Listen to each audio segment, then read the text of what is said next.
Hey guys, on today's video, we're gonna be updating your Mac to the latest macOS. So let's get started.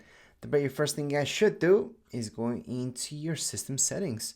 Why am I saying this? Well, not only can you update it from your system settings, which by the way, guys can always go into the top left hand side of your screen, tap on your logo, and then system settings will be your second option. From here, yes, your update will be here. However, let's say you don't have it, or let's say you do have it. Before you do this, you should back up your Mac. So it's something called Time Machine. We can just type up here Time Machine. And then it's something installed on all your Macs already. Just make sure to set it up with an external hard drive and make that backup. So I do have a separate video that teaches you how to set it up and all that stuff, but make sure to make that backup. So you would go up here, backup now. That's going to back up your entire Mac. So if anything goes wrong, you guys can just load everything back into a new Mac or this Mac if you have to factory reset it, because things can go wrong whenever you're doing this. So make sure to have at least 50 gigs of free space. I know that seems a lot, but it's actually not, because these updates take quite a bit. And let's say you guys have the minimum amount that it tells you to have to make the update happen. Well, once it tries to install it, you might get stuck on that screen and not be able to install it because there's not enough space. So make sure to have at least 50 gigs of free space. And whenever you're looking at updates, always have double the amount that you need. So that way, you're never gonna have that issue. If that ever does happen to you though, I do have a video how to fix that. However, it's a whole thing. And this Time Machine backup that we have will actually be an excellent backup. So first of all, make that backup happen. Once you've done that, it's going to back up your entire Mac, by the way, your apps, everything. Then only then, go and check out your software update. If you don't see one there, it's no big deal. What you guys have to do is just go into General. So that's your second, well, not your second option. Right down here, it's going to be your main option, really.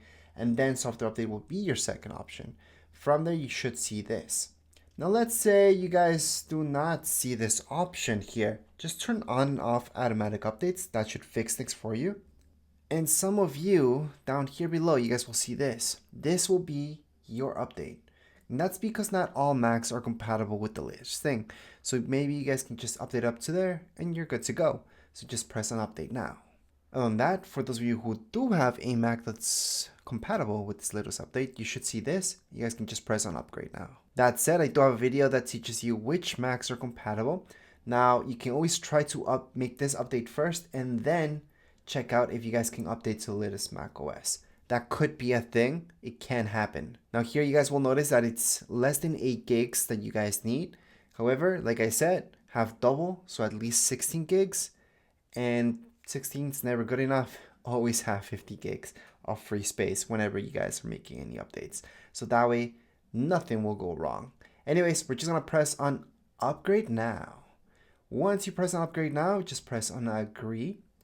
Put in your passcode, press OK, and there you go. Just let it do its thing. So right now it's just gonna download it.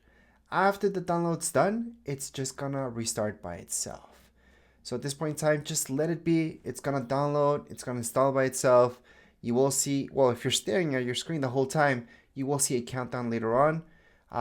That's just a countdown, 10-second countdown, and then it's gonna restart by itself. It's going to install this latest update and you're going to be done with it. Now, if you're doing this on an iMac, for example, do not turn it off at any point in time.